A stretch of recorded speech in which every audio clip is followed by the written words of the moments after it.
Bonjour à tous, aujourd'hui je voulais vous faire la vidéo recommandation pour le Lost in Time Challenge. C'est Aurore qui a eu l'idée de cette vidéo, puisque je ne fais jamais de vidéo recommandation pour les challenges. Mais comme c'était le nôtre, c'est vrai que c'est quand même mieux d'en faire une, je pense. Comme je vous l'ai dit dans la précédente vidéo, j'ai recueilli les recommandations d'Aurore, donc il y a certains livres que j'ai pas lus, donc je peux simplement vous dire de quoi ça traite et montrer la couverture, mais je peux pas tellement vous en dire plus. Et préparez-vous parce qu'il y a une montagne de livres. Voilà. Au début, quand j'ai commencé à préparer cette vidéo, j'avais pratiquement rien à dire concrètement. Et en fait, au fil du temps, j'ai amassé les recommandations et ça fait beaucoup. Comme il y a beaucoup de recommandations, il faut que je les mette dans le bon ordre, ce serait mieux quand même. Alors, je vais commencer par ça. Oui, préparez-vous, ça va encore être une longue vidéo. Hein. Je préfère vous le dire. Pour ceux qui n'aiment pas les longues vidéos, préparez-vous à segmenter la vidéo. Alors, j'ai été idiote de faire ça. Alors, on va commencer par le premier menu. J'appelle ça menu, mais conflit. La fleur au fusil, un livre qui traite de la guerre. Comme je vous l'ai dit, vous prenez le terme de guerre comme vous voulez. Alors moi là, je vous donne des recommandations qui ont pris le thème de la guerre de façon très littérale, puisque j'ai choisi de vous recommander La voleuse de livres de Marcus Zusak et Les cerfs-volants de Romain Gary. Dans La voleuse de livres, on va suivre une petite fille et la narratrice... Non, attendez, que je... Ça fait longtemps que j'ai lu ce livre. Dans ce livre, on va suivre une petite fille qui habite à Dresde, il me semble. Et en gros, c'est la mort qui nous raconte l'histoire. Donc on se doute bien que ça va être très triste. Elle habite en Allemagne pendant la Seconde Guerre mondiale, donc... Et voilà, je ne veux pas trop vous en dire. Sachez que c'est le premier livre qui m'a vraiment fait pleurer énormément. Peut-être pour vous donner envie, peut-être vous lire le début. Non, si je commence à lire le début du livre, on n'est pas sorti de l'auberge, je vous le dis. En gros, le début, le prologue s'appelle Des montagnes de décombres, où notre narratrice présente elle-même les couleurs et la voleuse de livres. Mort et chocolat, d'abord les couleurs, ensuite les humains. C'est comme ça que je vois les choses d'habitude, ou que j'essaie du moins. En détail, vous allez mourir. Bon, très sympathique. Donc voilà, c'est vraiment un très beau livre. J'ai très envie de le relire en VO. Et voilà, c'est vraiment un livre qui m'a profondément marqué, on va dire. Puisque depuis, je lis. Je suis en train de blablater de ouf là. Donc voilà, c'est l'histoire d'une petite fille dans l'Allemagne nazie pendant la Seconde Guerre mondiale et la mort raconte l'histoire. Si ça ne vous a pas donné envie de le lire, eh bien je ne sais que vous dire de plus. C'était très beau, c'était merveilleux, Je l'ai lu il y a très longtemps et ce livre est encore marqué profondément dans ma mémoire. Et sinon, donc je vous recommande Les cerfs-volants de Romain Gary que j'ai lu il y a pas très longtemps. Ça traite aussi de la Seconde Guerre, oui, je ne dis pas de bêtises. En gros, c'est une histoire d'amour entre un jeune Français et une jeune Polonaise, je crois. Oui.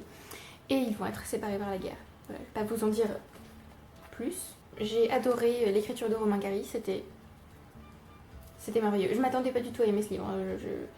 J'ai dû le lire pour les cours et j'étais pas du tout enthousiasmée et j'ai été agrippée par l'écriture et par l'histoire et c'était top. Je vous recommande Romain Gary et particulièrement donc Les cerfs-volants puisqu'il me semble que j'ai rien lu d'autre de lui. Alors, Aurore, quant à elle, vous recommande, enfin je vais afficher les livres sur mon ordinateur parce que sinon je pourrais pas vous en parler, ce serait dommage. Elle vous recommande Dans l'ombre d'Arnaldur Indridason. Je suppose que ça se dit comme ça, c'est un auteur islandais. Alors c'est un policier qui se passe pendant la Seconde Guerre mondiale. Donc c'est une enquête après le meurtre d'un représentant de commerce dans un petit appartement de Reykjavik à l'été 1941. Il est tué d'une balle de Colt et le front marqué d'un SS en lettres de sang. Personnellement, quand j'ai vu ce livre dans ses recommandations, je l'ai direct ajouté. Parce que je ne connaissais pas du tout cet auteur, pas du tout cette trilogie. Et moi, on me dit meurtre sordide sous l'Allemagne nazie. D'accord, je veux lire. Ensuite, elle vous recommande Le goût sucré des souvenirs que j'ai aussi ajouté à ma wishlist parce qu'elle m'en a parlé. Alors, Le goût sucré des souvenirs de Beate Teresa Annika, je sais pas ce que ça dit comme ça. En gros, c'est l'histoire d'une vieille dame, Elisabetta Shapiro, qui a 80 ans, et en fait, elle va remonter, si j'ai bien compris, le cours de ses souvenirs, parce que tous les ans, tous les étés, ils font de la confiture d'abricots en famille. Elle a conservé, alors, je vous lis du coup, elle a conservé des dizaines de pots de confiture d'abricots, et en fait, au fil du temps, va se souvenir de l'année du pot de confiture, je suppose, et donc elle va se souvenir et nous raconter son passé. Ça a l'air pas mal. Voilà, je l'ai ajouté, j'ai hâte de le lire. Ça m'a l'air à la fois doux et triste. J'aime cette combinaison. Et le dernier livre qu'elle vous recommande pour un livre qui traite de la guerre, c'est Je suis fille de rage de Jean-Laurent Del Socorro, que j'ai même pas pensé à mettre dans mes propres recommandations, et du coup nous vous le recommandons toutes les deux. C'est un livre qui se passe pendant la guerre de Sécession. On va y suivre différents personnages qui ont participé, personnages historiques, qui ont participé à la guerre de Sécession, dont Abraham Lincoln. Et l'élément fantasy, puisque c'est une fantasy historique, l'élément fantasy, c'est que la mort se trouve dans le bureau de Lincoln et discute avec lui, concrètement. Voilà. C'est un livre exceptionnel. Il est gros, mais il se lit très vite. Exceptionnel parce que l'auteur a fait énormément de recherches et que c'est exceptionnellement bien écrit, et que malgré le fait que ce soit pas forcément une guerre qu'on connaisse vraiment bien, nous, en France, et ben j'ai réussi à m'attacher au personnage et à comprendre à peu près tout, et c'était vraiment vraiment très bien. Et j'ai aimé les jeux de mots de l'auteur, puisqu'il met des titres différents pour chaque nouvelle année qu'il aborde dans son roman. Alors, le deuxième challenge. Aux armes citoyens, un livre qui traite de révolte ou de révolution. Je vais commencer par les recommandations d'Aurore cette fois. Elle vous recommande Sambre, tome 1, Plus ne m'est rien, de Bernard Isler. Je vais juste vous lire le résumé puisque je ne sais absolument rien de ce livre. C'est l'histoire d'une famille déchirée par la mort, la haine et les passions. Nous sommes au 19e siècle, en 1847, au temps de Louis-Philippe. Le père Sambre, prénommé Hugo, vient de mourir. Sa veuve ne semble guère affectée. C'est une bande dessinée. Et voilà, je n'en sais pas grand chose, mais je vous la propose. Déjà, c'est une bande dessinée, j'en ai pas encore proposé. Et voilà, ça me semble pas mal. Et je suppose que si elle la met dans Révolte, c'est qu'il se passe... Il y a un petit quelque chose avec cette veuve qui n'a pas l'air affectée par la mort de son mari. Et elle vous propose également Incubation, tome 1 de Laura Di Silverio. C'est une science-fiction jeunesse. Apparemment, le monde a été ravagé par des vagues d'épidémie.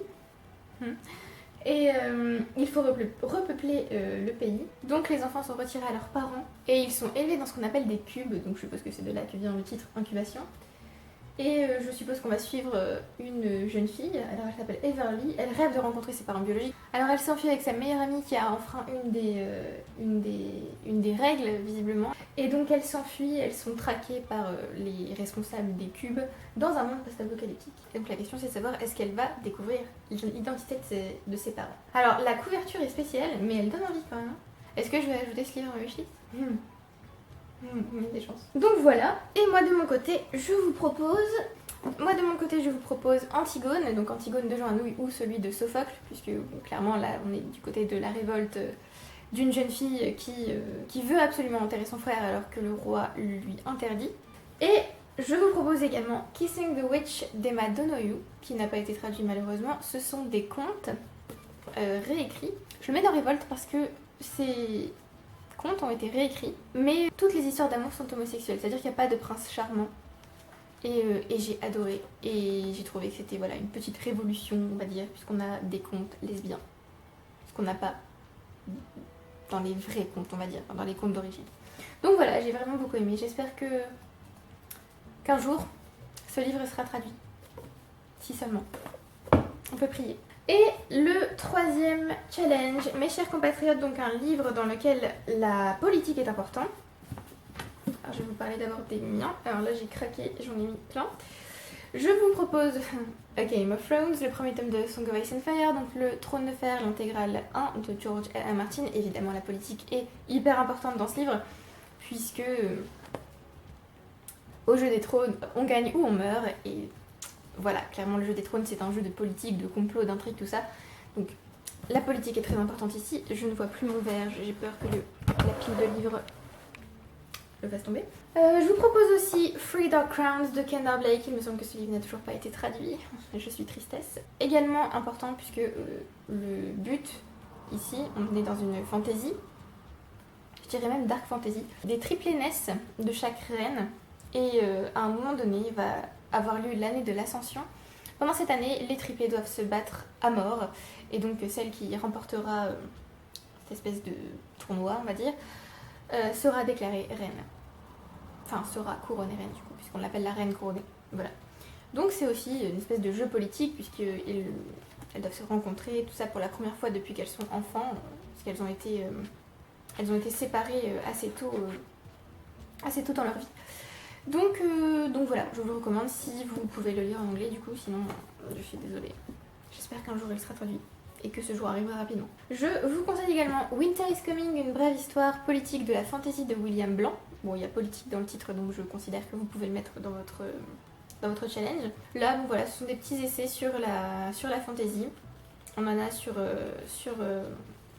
Game of Thrones, il y a un passage sur les dragons, c'était hyper intéressant. Ça ou pas? Non, c'est pas ça. Je vais pas le retrouver. Si, c'est là. Dragon, brève écologie d'une créature politique. Voilà, c'était vraiment sympathique. Alors c'était un peu ardu à lire au moment où je l'ai lu. J'aurais pas du tout dû le lire à cette époque-là. Mais c'est hyper intéressant et je vous le recommande fortement. Ça donne une autre vision de la fantasy. Je vous recommande également Imperium de Robert Harris, puisque là c'est clairement une fiction historique qui se concentre sur la politique, puisqu'on va se concentrer sur la carrière et l'ascension de Cicéron. Donc carrière politique et ascension politique. Voilà. C'était génial. Lisez-le. C'est formidable. Les recommandations d'Aurore. Alors elle vous recommande d'abord Cher pays de notre enfance de Benoît Colombat et Étienne Davodo, qui est une bande dessinée. C'est une non-fiction et ce sont des enquêtes sur, il me semble, des assassinats politiques. Oui, il me semble en effet que c'est une bande dessinée qui va parler des assassinats sous la 5ème République. Ce qui peut paraître assez étrange. J'avais jamais entendu parler de cette BD avant qu'Aurore m'en parle. Mais du coup, je l'ai évidemment ajoutée à ma wishlist. Aurore vous conseille également Les Faucons de Ravera de Melissa Capuzzo, le tome 1, La sorcière captive, que j'avais même pas pensé à vous recommander. Donc c'est très bien, nos recommandations se complètent, donc tout va bien. C'est une fantaisie dans laquelle la politique est importante puisque on va avoir des intrigues de cour, ce que j'adore. En effet, l'héroïne, Amaya Cornaro, est l'héritière de la Contessa, qui a un rôle politique très important à Ravera, et même dans l'Empire Sérénissime. Donc je vous recommande cette fantaisie, elle est géniale. Il ne reste plus qu'à lire le 3e tome. Aurore, j'espère que tu le recevras bientôt. Et enfin, le dernier livre qu'Aurore vous conseille pour un livre dans lequel la politique a une place importante, c'est Hyperion de Dan Simmons, que je n'ai toujours pas lu et que j'aimerais beaucoup lire. Alors je vais quand même vous parler du résumé puisque, bon, comme je l'ai pas lu, pas tellement dire grand chose. Je vais tenter de ne pas me spoiler non plus. Hein. Alors, oui, je ne sais pas si j'ai déjà dit, c'est une science-fiction sur la planète Hyperion. Ça a l'air aussi d'être... Enfin, tu me corrigeras, Aurore, si je dis n'importe quoi dans les commentaires, mais il me semble que c'est un roman avec plusieurs points de vue, si j'ai bien compris. Un groupe de personnes qui va tenter de sauver Hyperion. Voilà, je n'en sais pas beaucoup plus, mais ce livre est déjà dans ma wishlist depuis longtemps. Donc, je vous le recommande évidemment. Allez le lire, il a l'air top. On passe au deuxième menu. Je ne sais pas ça fait combien de temps que je filme, mais depuis longtemps. Deuxième menu, engagement. C'est pas Mademoiselle, c'est Madame, un livre qui traite de la condition féminine. J'en ai plusieurs. Alors, j'ai commencé par moi, donc je commence par Aurore. Alors, Aurore vous recommande Culotté de Pénélope Bagieux. Évidemment, cette BD est juste formidable. Allez la lire.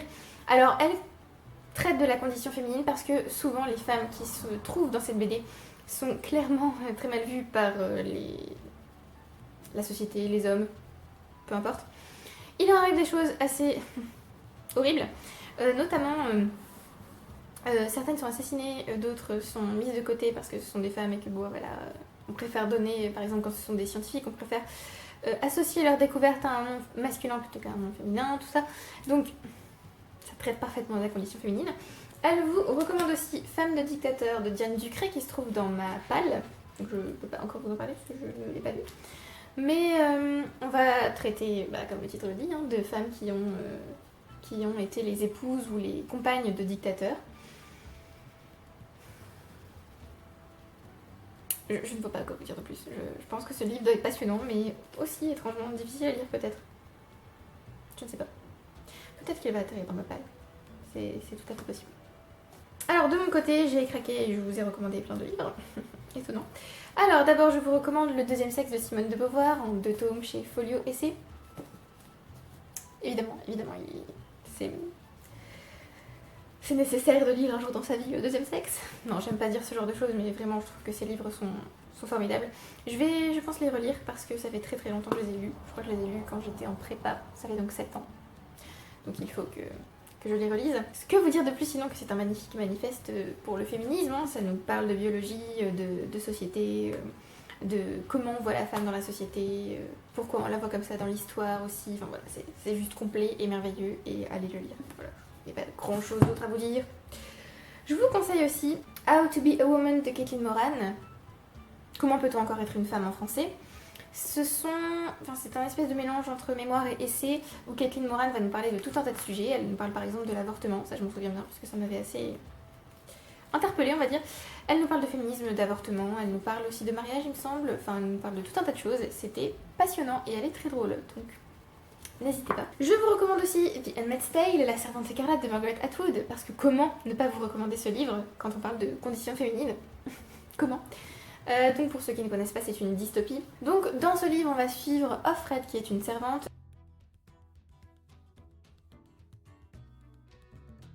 Voilà. Et je n'ai pas grand chose d'autre à vous dire, sinon que ce livre est un peu un choc, un peu. Le féminisme. Ce livre est un choc et j'ai envie de le relire en même temps. Mon petit cœur n'a pas besoin de ça pour le moment. Mais je vous le recommande quand même fortement, il est exceptionnel. Et en plus, cette édition est... Et non, c'est pas le dernier, ouf. De Margaret Atwood aussi, je peux vous recommander Pénélopiade. C'est l'Odyssée de Pénélope, c'est une réécriture de l'Odyssée, mais du point de vue de Pénélope. Et on voit bien la condition féminine dans ce livre. Ça, c'est rageant. Tout comme dans Alias Grace, Captive en français, aussi de Margaret Atwood, où on voit également la condition de la femme et où... c'est rageant. Et enfin, le dernier livre que je voulais vous recommander, c'est The Bloody Chamber d'Angela Carter, La Compagnie des Loups. Alors là, c'est un recueil de nouvelles, à la fois réécriture de contes et en même temps, il y a aussi des... on va dire des contes originaux, mais... on va dire que c'est des réécritures de contes et de légendes. Et c'était juste formidable. Mais on y voit bien la condition féminine. Par exemple, dans la toute première nouvelle qui s'appelle The Bloody Chamber, donc La Chambre sanglante, c'est une réécriture de Barbe Bleue. Et oui, on voit bien la condition féminine de l'époque et ce que la femme fait de cette condition, du coup, chez Angela Carter. Excellentissime ce livre, allez le lire. Où en suis-je? B. Non. Si? Oui. Donc, après la condition féminine. Dans Engagement, le deuxième challenge, c'est Eureka, un livre qui traite de l'évolution scientifique. Aurore vous a choisi Ilium de Dan Simons, que j'ai commencé. Mais c'était pas le moment pour moi de le lire, donc je vais peut-être le reprendre pour le challenge. C'est une science-fiction qui se situe pendant la guerre de Troie. J'ai pas tellement envie de vous en dire plus parce que déjà j'en sais pas plus et que j'ai pas envie d'en savoir plus. Moi je veux découvrir ce livre par moi-même, à l'aveugle un peu. Donc on va suivre des dieux. Oui, on va suivre des dieux. On va aussi suivre des humains. Et on va suivre aussi des personnages, je ne sais pas trop comment on peut les qualifier, pour le moment en tout cas, après avoir lu 58 pages, et je ne sais pas trop quoi penser d'eux. Il est dans Évolution scientifique, puisque j'ai pas trop envie de vous en dire, histoire de garder le suspense, mais on va dire qu'il y a quand même des avancées technologiques qui permettent aux guerres de Troie de se trouver dans une science-fiction. Voilà, j'ai été très très vague, mais j'espère que je vous ai quand même donné envie de lire. De mon côté, j'ai choisi 3 livres, parce que pourquoi être raisonnable? J'ai choisi d'abord un livre que je suis encore en train de lire, mais que je vais vous recommander quand même. C'est une non-fiction sur le sommeil qui s'appelle Why We Sleep de Matthew Walker. Elle s'appelle en français Pourquoi nous dormons. Alors oui, pour nous reposer, pour rêver. Le but n'est pas vraiment de répondre à cette question quand on lit le titre. C'est une non-fiction passionnante, mais aussi effrayante. Et je pense que tout le monde devrait lire ce livre. Pas parce que je l'aime, parce que vraiment tout le monde devrait lire ce livre. Histoire d'avoir une hygiène de vie normale, tout le monde devrait lire ce livre. La terre entière. Voilà, c'est au point, et c'est à ce point-là, comme vous pouvez voir, ce livre est merveilleux. Et je le classe dans l'évolution scientifique parce qu'il y a tout un tas de choses que je ne savais pas du tout, et que je pense que la majorité d'entre vous et d'entre tous les êtres humains ne savent pas. Donc je pense qu'il est urgent de lire ce livre. Mais je vais aussi vous conseiller d'autres livres un peu moins urgents, on va dire. Je vous conseille The Expanse Book 1, Leviathan Wakes, donc The Expanse tome 1, l'éveil du ou de Léviathan, je ne sais jamais. Donc le premier tome de la série The Expanse qui est... Alors il est dans Évolution scientifique puisque c'est une science-fiction et qu'on y trouve bien sûr des vaisseaux spatiaux et tout un tas d'innovations scientifiques. Donc je vous le recommande. C'est un peu un mélange... Alors pour ce tome-là, c'est un mélange de science-fiction et d'espèces de romans noirs avec enquête, tout ça. Allez-y. Il faut moi que je lise le tome 3, peut-être ce mois-ci du coup. Et je vous recommande aussi 20 milieux sous les mers de Jules Verne, parce que pourquoi pas, et parce que ça fait très longtemps que j'ai parlé de ce livre.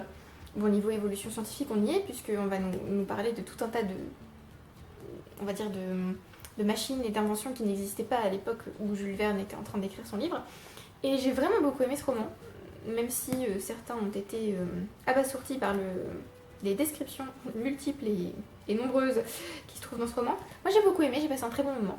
Donc si vous avez envie d'un petit classique, mais qui reste un peu évolution scientifique, quasi science-fiction, je vous conseille 20 milieux sur les mers. Et le dernier challenge de ce menu, cette vidéo est interminable. I Had a Dream, un livre qui traite de racisme. Donc Aurore, pour ce challenge, je vous recommande Home de Toni Morrison. Alors c'est un des rares livres de Toni Morrison qui ne se trouve pas dans ma wishlist. Je ne sais pas pourquoi. Je pense qu'il va y atterrir. Visiblement, c'est le retour d'un jeune soldat de la guerre de Corée. Il est traumatisé et il ne parvient pas à avoir de relation normale avec sa fiancée, et donc ils vont retourner sur les traces de leur enfance. Je n'en sais pas beaucoup plus, mais du coup je vais ajouter ce livre tout de suite à ma wishlist. C'est important. Et je ne sais même pas pourquoi il n'y est plus. Que s'est-il passé? Pourquoi? Voilà, et alors sur Goodreads, il nous ajoute un petit peu de matière, on va dire, en nous disant c'est l'histoire torturée d'un homme en quête désespérée qui se cherche désespérément dans un monde défiguré par la guerre. Voilà. De mon côté, je vous conseille The Accursed de Joyce Carol Oates, donc Maudit, puisque l'une des premières scènes de ce livre est une scène de lynchage. C'était... bon oui, pourquoi pas, hein? Non. Non. C'était assez affreux à lire. Mais bon, Joyce Carol Oates met souvent ce genre de scène dans ses romans pour dénoncer justement le racisme de l'époque, puisque là ça se passe en 1905. Donc voilà. Mais sinon, Maudit ne traite pas seulement de racisme, c'est aussi un magnifique roman gothique. C'est aussi une saga familiale et c'est ce roman merveilleux. Je vais pas encore vous faire des tartines sur Joyce Carol Oates, mais je vous le recommande quand même. Et on a aussi La couleur des sentiments de Catherine Stockett, donc en anglais The Help. Là, on va suivre des gouvernantes, donc des nurses, des nounous noirs qui s'occupent d'enfants blancs. Et c'est un très beau roman j'avais vu le film avant de lire le roman et j'ai adoré le film et adoré le roman. Donc je vous le recommande fortement. Et voilà, c'était merveilleux. En fait, Skeeter, une jeune femme blanche qui a été élevée par une nounou noire, veut absolument raconter en fait l'histoire de ces nounous. Et voilà, je trouvais que c'était très beau. Donc je vous le recommande.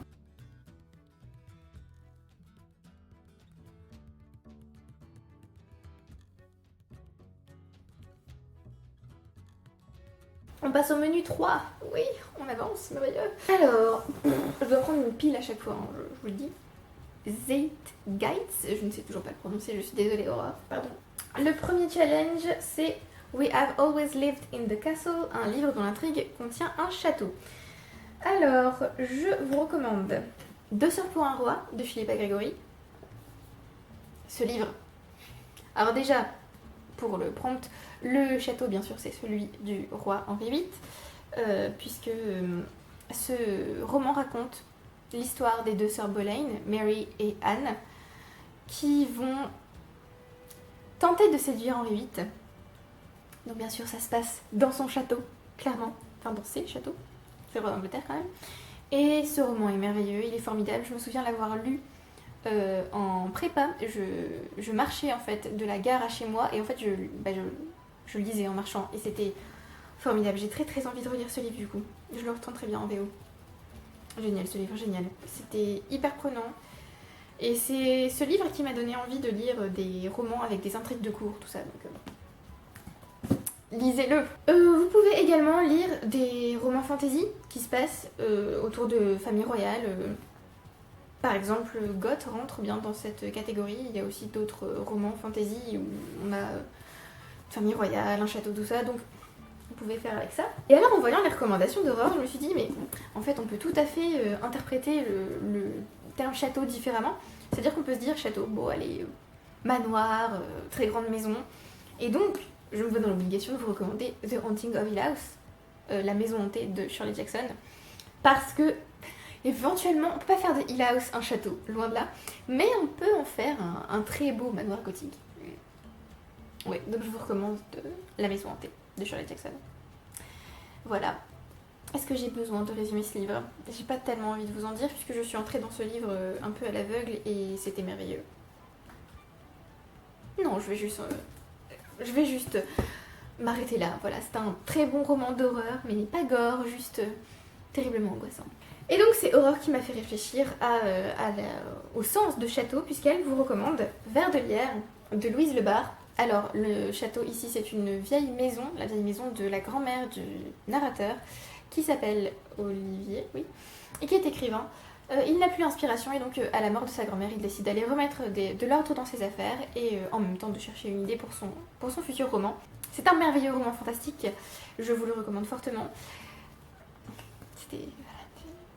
On parle un petit peu de tout encore, mais surtout de conditions féminines en fait, donc on peut aussi le ranger dans ce nez. C'est pas mademoiselle, c'est madame. Excellent. Et elle vous conseille aussi The House at Riverton, donc Les Brumes de Riverton de Kate Morton. Là encore, on est dans c'est pratiquement un château, puisque c'est quand même cette maison, cette énorme maison de la famille... je sais même plus du nom de la famille, c'est horrible. Hartford. De la famille Hartford. Ressemble énormément pour moi dans ma tête à Downton Abbey. Et on peut presque qualifier quand même Downton Abbey de château. Quand même, je veux dire, moi c'est pas... À côté de chez moi, il n'y a pas Downton Abbey. Hein. Puis ma maison, c'est pas Downton Abbey non plus, hein, clairement pas. Donc je pense qu'on peut qualifier Riverton de château, de grand manoir. Voilà, ce livre est exceptionnel, c'est une fiction historique, donc ça rentre encore plus dans le challenge. Et c'était formidable. C'est en gros l'histoire d'une dame, Grace, qu'on va suivre quand elle est âgée. Il me semble qu'elle a 98 ans quand on la découvre à l'hiver 1999. Et quand elle est jeune fille, à l'été 1924. Et on va découvrir en fait le secret qu'elle a gardé toutes ces années. Et ce livre est magnifique. C'est un de mes énormes coups de cœur de 2019. Les filles, vous me faites bien rire parce que je suis en train de lire vos commentaires et c'est... Ah oui, ça y est, j'y suis. Raconte-moi une histoire, donc une non-fiction sur l'histoire. Aurore vous recommande Cher pays de mon enfance, donc j'en ai déjà parlé un peu dans Mes chers compatriotes, donc un livre qui traite de politique, mais clairement Cher pays de mon enfance peut aussi entrer dans la non-fiction historique, puisque comme je vous l'ai dit, ce sont les deux auteurs qui font une enquête en fait sur les assassinats politiques sous la Ve République. Donc ça marche parfaitement, je trouve, pour ce challenge. De mon côté, j'ai encore un petit peu craqué et j'ai décidé de vous recommander plein de livres. Vous avez l'habitude, n'est-ce pas? Alors, j'ai décidé de vous recommander Shakespeare Life on Stage de Bill Bryson, qui a été traduit par Shakespeare, une antibiographie. Un truc comme ça, je vous mettrai si je me suis trompée.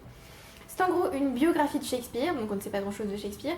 C'est pour ça qu'elle s'appelle antibiographie, puisque l'auteur va nous parler en fait du contexte historique, de ce qu'on sait de Shakespeare, de ce qu'on ne sait pas, des théories sur lui, tout ça. J'ai trouvé que c'était passionnant, c'était excellent. C'est le premier livre de Bill Bryson que j'ai lu, et depuis j'ai envie de lire tous ses livres. Donc voilà, une fiction historique. Il y a aussi A Short History of Nearly Everything du même auteur, qui s'appelle une histoire de tout ou presque. Alors là, on peut pas vraiment le faire entrer dans l'évolution scientifique, puisque certes on va nous parler de science, de l'histoire de la Terre, de l'histoire de l'homme, enfin c'est presque tout quoi.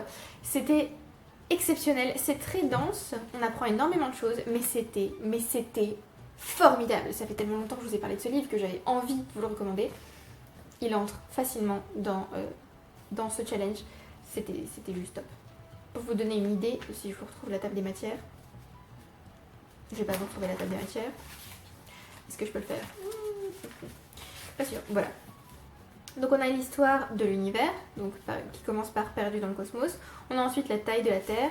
On a l'arrivée des hommes, l'arrivée de la science, le fait que la planète soit dangereuse. Donc on a toute une partie, je me souviens, sur les volcans, c'était passionnant. On a aussi la vie elle-même, donc là c'est les cellules, les animaux, tout ça. Et on a la voie jusqu'à nous. Du coup, peut-être qu'on parlait pas vraiment de l'humain avant. Mais en fait, on va partir de la naissance de l'univers jusqu'à nous. Et j'ai trouvé ça passionnant.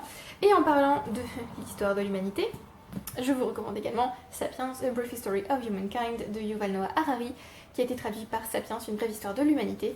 Tout aussi passionnant. Mais là, ça se concentre clairement sur l'homme. Donc l'arrivée de l'homme, alors que là, on part quand même de la naissance de l'univers. Donc voilà, ces livres sont juste passionnants, je les adore, avec passion, comme vous avez pu le comprendre vu le nombre de fois où le mot passion est arrivé. C'est formidable. Je ne sais que vous dire de plus. Sachez que ce livre-là, je l'ai tellement annoté que... Par contre, j'ai mis beaucoup de temps à le lire, du coup. Par exemple, celui-là, j'ai mis beaucoup de temps à le lire parce que il fallait assimiler toutes les nouvelles informations que j'apprenais. D'ailleurs, je pense que je vais bientôt le relire parce qu'il y a des choses qui sont parties. Et celui-là, je l'ai annoté de folie, donc forcément, j'ai mis plus de temps à le lire. Et je veux encore vous en recommander deux autres. The Amazons d'Adrienne Mayor, qui a été traduit par Amazon, je crois, avec un sous-titre dont je ne me souviens pas.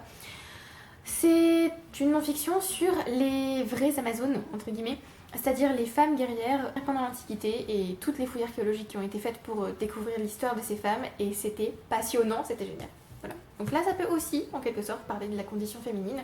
Par contre, je sais plus si je l'ai dit dans la vidéo de présentation, mais un livre par catégorie, donc je vous dis que ça peut aller dans plusieurs catégories. Il faut choisir la catégorie dans laquelle vous voulez faire entrer le livre. Et la dernière non-fiction historique que j'ai à vous recommander, c'est Romantic Outlaws. C'est une biographie croisée de Mary Wollstonecraft et Mary Shelley. C'était passionnant. Et ça rentre dans l'historique parce qu'on va suivre ces femmes au 19e siècle. Et on va également suivre Mary Wollstonecraft au 18e, il me semble. Oui, c'est même sûr. Au 18e, elle va assister à la Révolution française. Et cette biographie est formidable. Elle n'a pas encore été traduite, mais elle est formidable. Elle devrait être traduite. Pitié, traduisez-la, elle est formidable. Je me calme. Je me calme, mais je vais bientôt vous parler de livres qui me tiennent énormément à cœur. Donc je vais... Mon calme ne va pas durer très longtemps. Je ne retrouve pas le livre dont je veux vous parler. Où est-il? Cette vidéo va durer si longtemps. Mais vous m'avez dit que vous aimiez ça. Alors, troisième challenge pour Zeitgeist. Je suis désolée de mal prononcer cela. Maman a tort, donc une histoire de famille ou une saga familiale. Aurore vous propose un goût de cannelle et d'espoir de... quelque chose McCoy. Oh, je ne sais plus. Sarah McCoy, voilà. En anglais, c'est The Baker's Daughter. Ça se passe dans l'Allemagne de 1944 et on va suivre une jeune fille, il me semble, qui va traverser la guerre, cachée dans une boulangerie. Et j'ai ce livre, donc je pense que je vais le lire avant le challenge en fait. Clairement, parce que j'ai très envie de le lire. Donc je pense il sera lu avant même que le challenge commence. Et donc je suppose que ça va traiter de famille. Évidemment. Donc j'ai hâte de lire ce livre, mais je peux pas vous en dire grand chose malheureusement, vu que ce n'est pas encore lu. Mais Aurore le vend beaucoup mieux que moi. C'est-à-dire qu'en une phrase ou deux, elle m'a convaincue de le lire. Voilà. Je tiens à préciser aussi que j'ai commencé à apprendre l'allemand et elle m'a dit « Oui, il y a des petits mots d'allemand partout, donc tu vas aimer ». C'est aussi comme ça qu'elle m'a convaincue. Très. Elle vous recommande aussi Nechov. Je ne sais pas du tout comment ça se dit, mais je suppose que ça se dit comme ça. Nechov, tome 1, La Terre des mensonges d'Anne B. Ragd. C'est une autrice norvégienne, c'est une saga familiale, donc je vais tenter de résumer comme Aurore l'a fait. En gros, si vous vous attendez à ce que ce soit un moment où tout le monde se retrouve et où tout le monde parle de ses soucis et qu'à la fin tout va bien, c'est pas du tout ce que vous allez obtenir, puisque visiblement c'est assez dur comme réunion familiale. Il y a beaucoup de querelles, beaucoup de disputes et ça ne se résout pas, en gros. Je vous avoue que quand Aurore a commencé à parler de ce livre, j'ai eu très envie de le lire, et puis quand elle a dit non, en fait, c'est horrible. Mais j'ai adoré, mais c'est horrible ce qui se passe. Et moi j'étais là, d'accord, bon. Donc je pense que je vais finir par le lire parce qu'elle l'a vraiment bien vendu. Mais sur le coup, j'étais là, des histoires de famille qui se règlent pas. Enfin, et en fin de compte, je me dis que ce livre, la saga des Nechov me conviendrait très bien. Puisque les histoires de famille qui se terminent pas forcément bien, j'adore ça, étant donné que j'adore Belle Fleur de Joyce Carol Oates, qui est aussi une saga familiale et dans une famille ô combien problématique. J'adore ce livre, je vous en parle tout le temps. Et ça fait très longtemps que je vous en ai pas parlé, donc je remets une couche. Belle Fleur, c'est formidable. C'est pour moi le meilleur roman gothique de Joyce Carol Oates. Et j'en ai quand même lu 4 pour l'instant. C'est le meilleur, il est excellent. C'est une saga familiale formidable. On va suivre les Belles Fleurs et toutes leurs histoires de... Alors il y a aussi du racisme d'ailleurs. Toutes leurs histoires entre racisme, maladie mentale, espèce de pouvoir étrange, vampire. Ce livre est formidable. Alors je reconnais que l'écriture de Joyce Carol Oates n'est pas forcément très abordable. Elle écrit beaucoup, des phrases très longues, et voilà, mais oh, mon Dieu, c'est juste formidable à lire ce livre. Et je vous recommande également A Bloodmore Romance, la légende des Bloodmore de Joyce Carol Oates également. C'est juste formidable. On suit, je ne sais même plus le nom de la famille, on suit la famille Zinn, et surtout les sœurs Zinn, puisque c'est en fait une réécriture des 4 filles du Dr March. On va suivre les sœurs Zinn et leur trajectoire dans la vie, et c'est juste formidable, encore un magnifique roman gothique.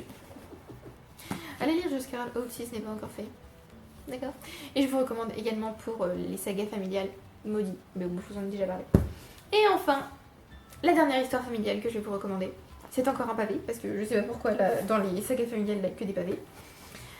Bleak House de Charles Dickens, donc la maison d'Aprevent, puisqu'on se rend rapidement compte que, en fait, cette histoire, c'est une histoire de famille. Et c'est... Oh. Je suis en train de m'auto-donner envie de relire ce livre. C'était juste très beau. Comme vous, mon appareil me trouve un peu trop long, donc il s'est éteint pendant que je vous parlais de Bleak House. Voilà, donc j'étais en train de vous dire qu'il y avait des personnages que j'adorais, des personnages que je détestais. Je me sens hyper proche d'Esther, le personnage principal.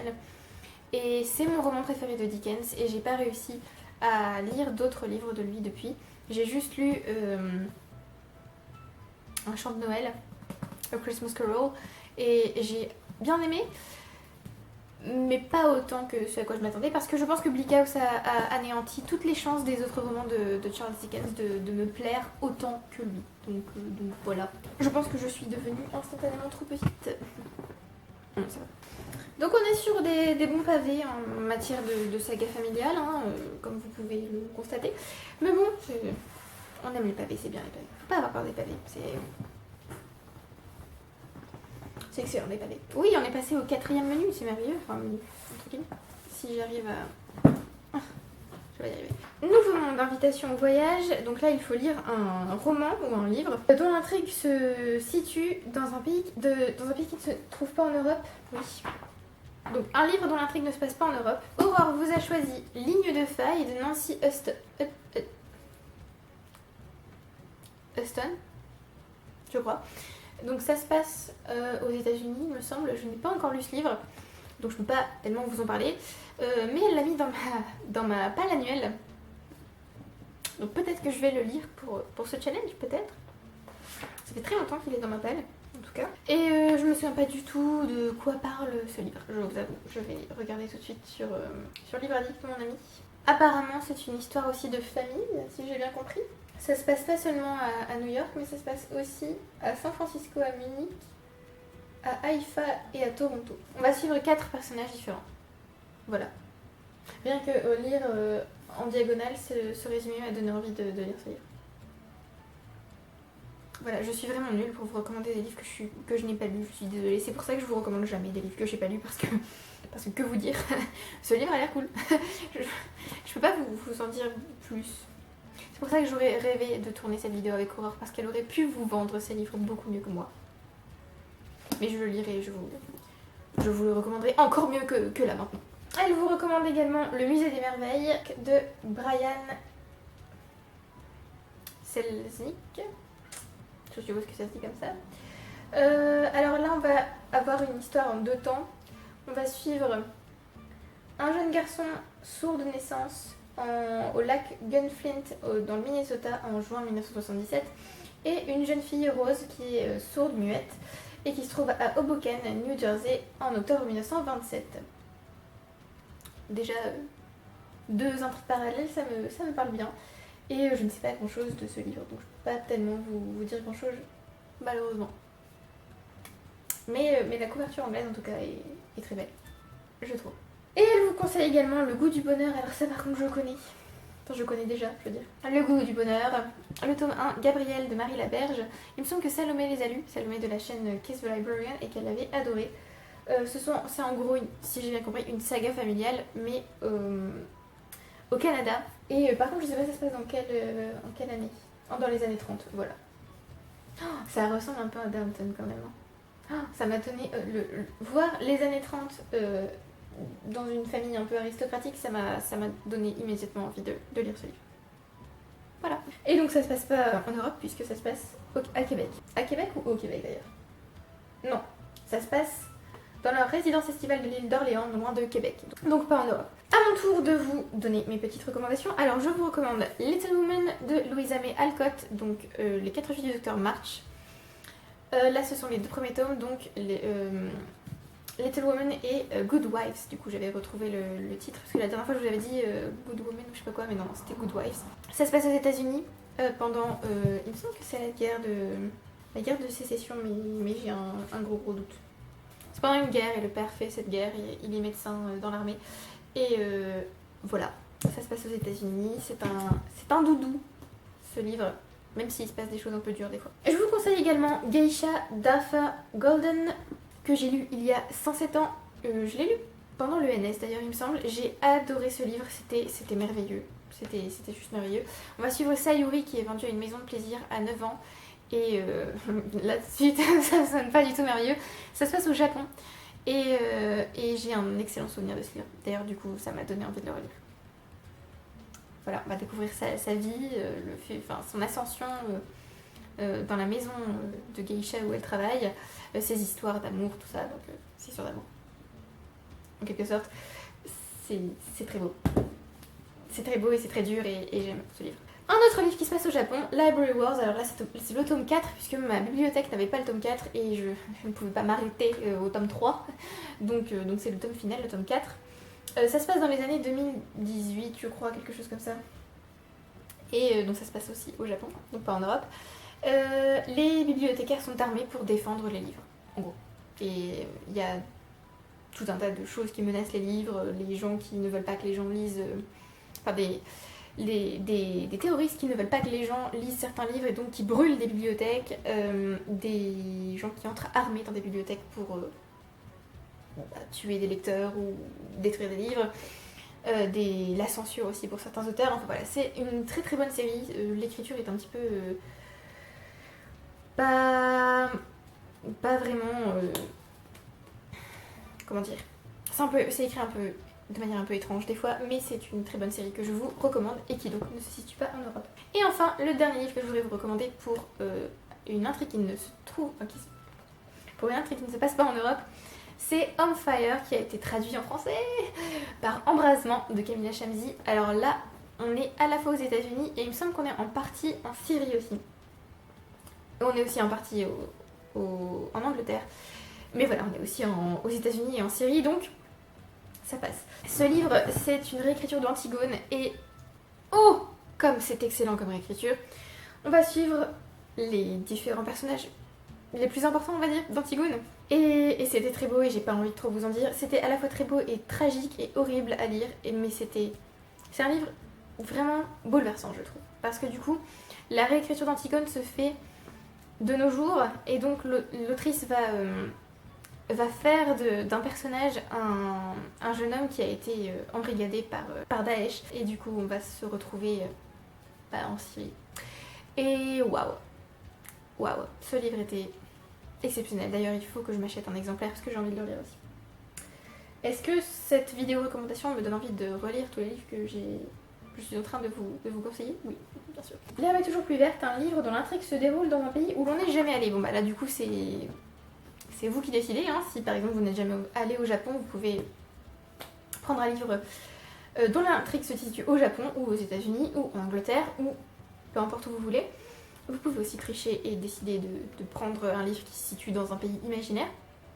C'est possible. D'ailleurs c'est aussi possible pour la catégorie du dessus. Moi je vous recommande The Hitchhiker's Guide to the Galaxy, donc le guide du voyageur intergalactique de Douglas Adams, parce que ça se passe dans l'espace et je pense qu'on est très peu à être allé dans l'espace.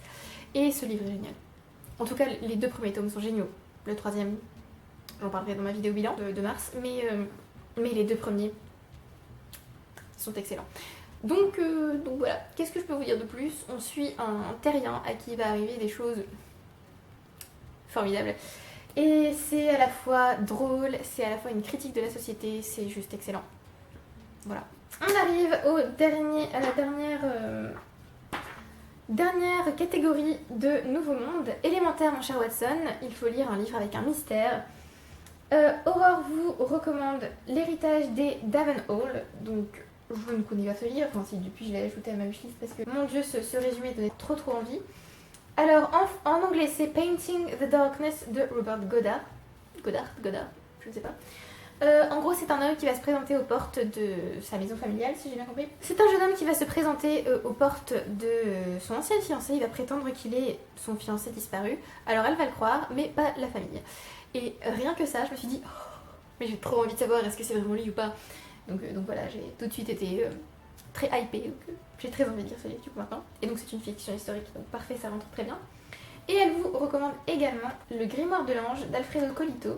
Alors, sur Livre Addict, c'est un 3e tome, donc je sais pas s'il faut lire les 3 autres tomes avant ou quoi. Donc, Aurore, mets-nous un petit commentaire et dis-nous est-ce qu'il y a un lien avec les 2 premiers tomes ou est-ce qu'ils se lisent indépendamment. Dans tous les cas, l'intrigue se passe à Venise en mai 1313 et c'est visiblement un policier, clairement, puisqu'il y a des cadavres d'enfants. Et ça a l'air typiquement le genre d'intrigue, enfin de mystère historique que j'adorerais lire.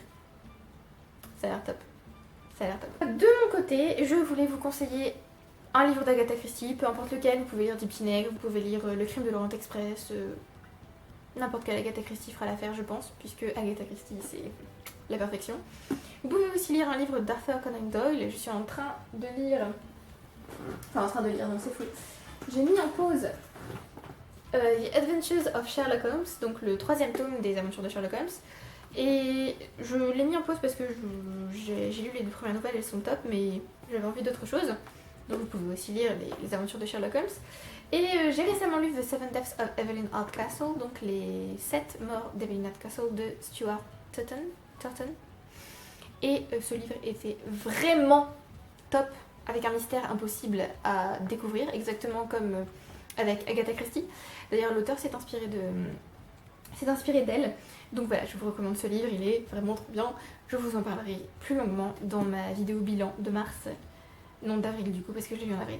Dans ma vidéo d'avril, donc il faudra attendre un petit peu pour la voir cette vidéo, je pense. Voilà, sinon j'aurais aussi pu vous recommander Dan Brown. En fait, j'y ai absolument pas pensé, mais ça peut aussi éventuellement passer un petit peu pour historique, puisque Angers Démon se passe à Rome. Alors ça peut passer dans l'historique au sens où on parle d'art et d'interprétation de l'art et de symbologie. Je sais pas si ce mot existe, symbologie, de symbole. Et c'était excellent. Donc vous pouvez aussi éventuellement lire Dan Brown. Peut-être pas le symbole perdu parce que je trouve que c'est le plus faible et le moins intéressant. Mais peut-être Angers Démon, Da Vinci Code et Inferno. Je n'ai pas encore lu l'origine. Ensuite, Day at the Abbey, Lady Violet, une relique de la Palle. Bon là du coup c'est vous qui décidez, hein, comme je vous l'ai dit, 1 an, 10 ans, enfin un livre qui est dans votre palle depuis très longtemps. Personnellement j'ai énormément de choix à ce niveau-là et j'ai un peu honte, mais... Ensuite, Lady Sibyl, une héroïne badass. Aurore ne m'a pas donné ses recommandations pour ce challenge, donc je vous parle seulement des miennes. Vous avez l'héritage des rois passeurs de Manon Fargeton, où on a 2 héroïnes. Une héroïne vraiment très badass et l'autre qui l'est quand même un peu. Donc c'est une fantaisie. Alors c'est une fantaisie... une portal fantasy, c'est-à-dire qu'on va passer d'un monde à l'autre et c'est juste... merveilleux, c'est formidable. Je vous recommande ce livre et la suite du coup Les Illusions de Sabloire, c'était juste top. Et je vous recommande aussi, alors étrangement il y a aussi des espèces de voyages, bon là c'est plus dans le temps on va dire. Je vous recommande aussi The Air Affair de Jasper Ford, donc l'affaire Jane Eyre. Le premier tome de la série First the Next, alors là c'est plus une espèce d'uchronie je dirais, avec quand même des petites touches de science-fiction. Et on va suivre donc First the Next qui est une héroïne badass je pense. En tout cas pour moi elle l'est clairement. Et sachez que ce livre comporte des tas de références littéraires et ça m'a donné très envie de lire les tomes suivants. Malheureusement ils ne sont pas disponibles sur Scribd, donc je vais devoir les commander et je vais attendre un petit peu pour ça. Voilà, c'est tout pour les recommandations pour le challenge, puisque le dernier challenge c'est Lady Mary, relecture d'un préféré ou d'un favori. Donc là c'est pas moi qui vais décider de ce que vous relisez. Donc voilà.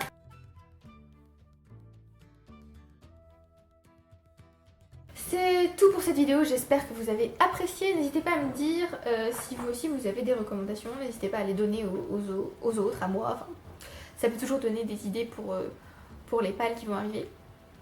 Pales qui ne sont jamais fixes, vous le savez, donc si vous me faites une recommandation, particulièrement à l'échange, je risque de lire le livre que vous m'avez recommandé. Merci à ceux qui aiment, qui commentent et qui s'abonnent, et je vous retrouve bientôt pour une prochaine vidéo. Bye!